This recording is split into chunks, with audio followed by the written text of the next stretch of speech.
নমস্কার বন্ধুরা, আজ নিয়ে এসেছি নতুন একটি রেসিপি মশলাদার ছোলার ডাল। দেখুন তো, লুচি, রুটি, পরোটার সঙ্গে এরকম ডাল ভালো লাগবে না? নিশ্চয়ই ভালো লাগবে, একবার বানিয়ে দেখবেন। এর জন্য আমি 200 গ্রাম ছোলার ডাল নিয়েছি। সেটা ভালো করে জল দিয়ে ধুয়ে তারপর প্রেসার কুকারে সেদ্ধ করে নেব। তবে এমনভাবে সেদ্ধ করব যাতে ডাল গলে না যায়, ডালটা ঝরঝরে থাকে অথচ ডাল ভেতর থেকে একদম গলে যায়। দেখুন, ভেতর থেকে একদম গলে গেছে। আর ডালের জলটা আমি আলাদা করে রেখেছি। এবার কড়াইতে পরিমাণ মতো সর্ষের তেল গরম করে 2টো তেজপাতা দেব। হাত দিয়ে ছিঁড়ে নেব তেজপাতাটা, তারপর তেলে দেব। 4টে লবঙ্গ দেব, 1 টুকরো দারচিনি দেব, 2টো ছোটো এলাচ ফাটিয়ে দেবো, সামান্য একটু গোটা জিরে দেবো। এই মশলাগুলো এবার ভালো করে ভেজে নেব। মশলাগুলো ভালো করে ভাজা হয়ে গেলে 2টো ছোটো সাইজের পেঁয়াজ কুচি দেব। পেঁয়াজটা কিন্তু একটু মিহি করে কেটে নেবেন। সামান্য লবণ দেব, তারপর দেব কিছুটা নারকোল কুচি। আপনারা চাইলে নারকোল কোড়াও ব্যবহার করতে পারেন। এবারে পেঁয়াজ আর নারকোল কুচিটা একসঙ্গে ভালো করে ভেজে নেব।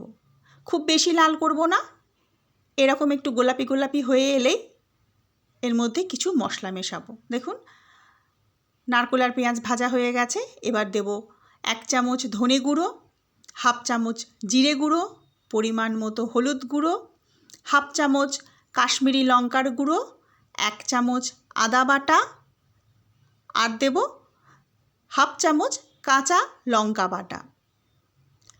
ঝালের পরিমাণ আপনারা নিজেদের খুশি মতো করে নেবেন। আর কাঁচা লঙ্কা না চাইলে শুকনো লঙ্কার গুঁড়ো ব্যবহার করতে পারেন। দেব 1 মুঠো কাজু কিশমিশ। এটা অপশনাল, আপনারা ইচ্ছা হলে দেবেন, না হলে দেবেন না। এবার একটু জল দিয়ে এই মশলাগুলো ভালো করে কষে নেব। যারা লগ্নস কিচেন সাবস্ক্রাইব করেছেন তাদের অসংখ্য অসংখ্য ধন্যবাদ। আর যারা এখনও পর্যন্ত লগ্নস কিচেন সাবস্ক্রাইব করেনি, ভিডিওটি শেষ পর্যন্ত দেখার পর যদি ভালো লাগে একটিবার সাবস্ক্রাইব করে দেবেন। এবার দেব 2 চামচ তড়কা মশলা। বাজারে যে তড়কা মশলা কিনতে পাওয়া যায় তারই প্যাকেট কিনে এনে 2 চামচ দেবেন। অবশ্যই এই তড়কা মশলাটা এই রেসিপিতে দিতেই হবে। এটাই কিন্তু আসল স্বাদ আর গন্ধটা আনবে। এবার ভালো করে কষে নেব। আপনারা কিন্তু অবশ্যই একদিন বানিয়ে দেখবেন এই রেসিপিটা, খুব ভালো লাগবে খেতে। 2 চামচ টমেটো সস দেব।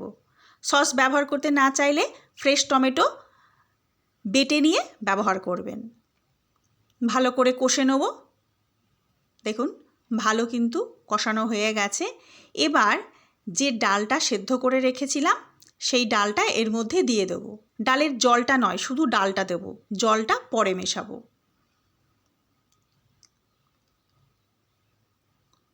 দেখুন কি সুন্দর ঝরঝরে ডাল হয়েছে। আপনারাও কিন্তু এভাবে সেদ্ধ করে নেবেন। এবারে এই মশলার সঙ্গে ডালটা মিনিট 2-3 মতো কষে নেব। 3 মিনিট না, 2 মিনিট মতো কষিয়ে নিলেই হবে। আপনারা বাড়িতে অবশ্যই করবেন, স্বাদ কিন্তু ভীষণ ভালো হয়। পরিমাণ মতো জল দেব, আর ডাল সেদ্ধর জলটাও এর সঙ্গে মিশিয়ে দিয়েছি। স্বাদ মতো লবণ দিয়ে নেব। দেব চিনি, ছোলার ডালে একটু মিষ্টি মিষ্টি হয়, আপনারা স্বাদ মতো চিনি দেবেন। আমি খুব বেশি পাতলা করব না, আমি একটু ঝরঝরে টাইপের রাখতে চাই। আপনারা চাইলে জল দিয়ে পাতলা করতে পারেন, যেমন ডাল পাতলা হয় আর কি, কিন্তু এটা একটু ঝরঝরে হলে ভালো লাগে খেতে। আর শুকিয়ে গেলে আরও ঝরঝরে হয়ে যাবে। গ্যাসের আঁচ বন্ধ করে দিয়েছি। একটু রেখে দিলে এই যেটা ঝোলটা রয়েছে এটা কিন্তু ঘন হয়ে যাবে। পরিবেশন করুন মশলাদার ছোলার ডাল। নমস্কার।